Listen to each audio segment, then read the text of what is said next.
നമസ്കാരം. മലയാളി വാർത്തയിലേക്ക് സ്വാഗതം. ചൈനയിൽ അതിശക്തമായ ഭൂചലനം രേഖപ്പെടുത്തിയതായി റിപ്പോർട്ടുകളാണ് ഇപ്പോൾ പുറത്തുവരുന്നത്. റിക്ടർ സ്കെയിലിൽ 7.2 തീവ്രത രേഖപ്പെടുത്തിയ ഭൂചലനം ചൈനയുടെ ദക്ഷിണ മേഖലയായ ഷിൻജിയാങ്ങിലാണ് ഉണ്ടായത്. ആളപായം സംഭവിച്ചതായി ഇപ്പോൾ നിലവിൽ റിപ്പോർട്ടുകളൊന്നും തന്നെ ചൈനയിൽ നിന്ന് പുറത്തു വന്നിട്ടില്ല.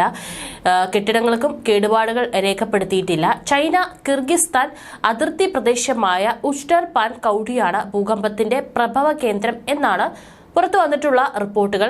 പ്രാദേശിക സമയം പുലർച്ചെ 2 മണിയോടെയാണ് ഈ ഒരു ഭൂചലനം ഉണ്ടായത്.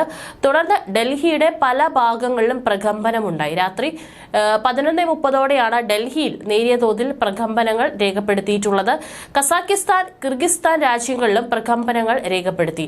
6.2 തീവ്രതയിലാണ് കിർഗിസ്ഥാൻ മേഖലയിൽ ഭൂചലനമുണ്ടായത്.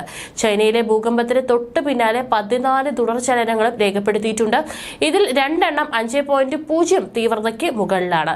കസാക്കിസ്ഥാൻ അതിർത്തിയിൽ ഉയ്ഗുർ മുസ്ലിം വിഭാഗക്കാർ താമസിക്കുന്ന മേഖലയിലാണ് ഭൂചലനമുണ്ടായത്. ഇവിടെ -18 ഡിഗ്രിയായിരുന്നു താപനില. 80 കിലോമീറ്ററോളം ഭൂചലനത്തിന്റെ തീവ്രത അനുഭവപ്പെട്ടെന്ന് നാഷണൽ സെന്റർ ഓഫ് സീസ്മോളജി അറിയിച്ചു. നിരവധി പേർക്ക് പരിക്കേറ്റതായി, വീടുകൾ തകർന്നതായി റിപ്പോർട്ടുണ്ട്. ഷിൻജിയാങ് റെയിൽവേ വകുപ്പ് പ്രവർത്തനം നിർത്തിവെച്ചിട്ടുണ്ട്. 27 ട്രെയിൻ സർവീസുകളാണ് അവസാനിപ്പിച്ചതായി അധികൃതർ അറിയിച്ചിട്ടുള്ളത്. വലിയ ഭൂചലനത്തിന് പിന്നാലെ 3.0 തീവ്രതയിലും അതിലും ഉയർന്നതുമായ 14 തുടർചലനങ്ങൾ പ്രഭവ കേന്ദ്രത്തിന് സമീപം രേഖപ്പെടുത്തി. ചൈനയിലെ ഭൂചലനത്തിന്റെ പ്രകമ്പനങ്ങൾ ഡൽഹിയിലും NCR മേഖലയിലും ഉണ്ടായി. 6.7 തീവ്രതയാണ് രേഖപ്പെടുത്തിയതെന്ന് കസാക്കിസ്ഥാൻ എമർജൻസി മന്ത്രാലയം അറിയിച്ചു.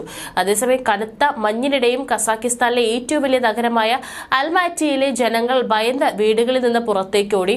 ഇവർ കൂട്ടത്തോടെ തെരുവിൽ തന്നെ നിൽക്കുകയാണ്. പൈജാമയും മറ്റു ധരിച്ച് ഇവർ തെരുവിൽ നിൽക്കുന്നതിന്റെ ദൃശ്യങ്ങളും പുറത്തു വന്നിട്ടുണ്ട്. അതേസമയം നാശനഷ്ടങ്ങളോ ആളപായമോ റിപ്പോർട്ട് ചെയ്തിട്ടില്ല. തുടർ ചലനങ്ങളും പ്രകമ്പനങ്ങളും ഉസ്ബെക്കിസ്ഥാനിലും ഉണ്ടായിട്ടുണ്ട്. ആദ്യ ഭൂകമ്പം കഴിഞ്ഞ് 30 മിനിറ്റുകൾക്ക് ശേഷമാണിത്. ഡൽഹിയിലും സമീപ പ്രദേശങ്ങളിലും ഈ മാസം ഇത് 2ാം തവണയാണ് ഭൂകമ്പം ഉണ്ടാവുന്നത്. ജനുവരി 11-നായിരുന്നു ഇതിനു മുൻപ് ഭൂകമ്പം ഉണ്ടായിരുന്നത്. അഫ്ഗാനിസ്ഥാനിലെ ഹിന്ദുകുഷിൽ ഉണ്ടായ ഭൂകമ്പത്തിന്റെ പ്രകമ്പനമായിരുന്നു ഇത്. രാജസ്ഥാനിലും ജമ്മു കാശ്മീരിലും പ്രകമ്പനം അനുഭവപ്പെട്ടിരുന്നു.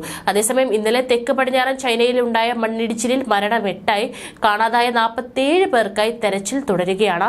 0-ന് താഴെയുള്ള താപനില അനുഭവപ്പെടുന്ന പ്രദേശമാണിത്. മണ്ണിടിച്ചിലിന്റെ കാരണം വ്യക്തമല്ല. 500-ലധികം ആളുകളെ അവരുടെ വീടുകളിൽ നിന്ന് ഒഴിപ്പിച്ചു. ഏകദേശം 1000 രക്ഷാപ്രവർത്തകരെ സ്ഥലത്തേക്ക് അയച്ചു. രക്ഷാപ്രവർത്തനത്തിന് മാർഗനിർദ്ദേശം നൽകുന്നതിനായി ചൈനീസ് വൈസ് പ്രീമിയർ ഷാങ് ഗുവോക്കിംഗ് ഒരു സംഘത്തെ സംഭവസ്ഥലത്തേക്ക് നയിച്ചതായി റിപ്പോർട്ടുണ്ട്. താമസക്കാരിൽ ഭൂരിഭാഗവും പ്രായമായവരോ കുട്ടികളോ ആണെന്ന് ഗ്രാമവാസികളിൽ ഒരാൾ പ്രാദേശിക മാധ്യമങ്ങളോട് പറഞ്ഞു. തിങ്കളാഴ്ച രാവിലെ പലരും ഉറങ്ങിക്കിടക്കുമ്പോഴാണ് മണ്ണിടിച്ചിലുണ്ടായതെന്ന് മറ്റൊരു താമസക്കാരൻ പറഞ്ഞു. സോഷ്യൽ മീഡിയയിൽ പങ്കിട്ട വീഡിയോ ക്ലിപ്പുകൾ മഞ്ഞ് മൂടിയ പർവ്വതങ്ങളുടെ പശ്ചാത്തലത്തിൽ അവശിഷ്ടങ്ങളുടെ കൂമ്പാരങ്ങളിൽ രക്ഷാപ്രവർത്തനങ്ങൾ നടക്കുന്നതായും കാണാൻ സാധിക്കും.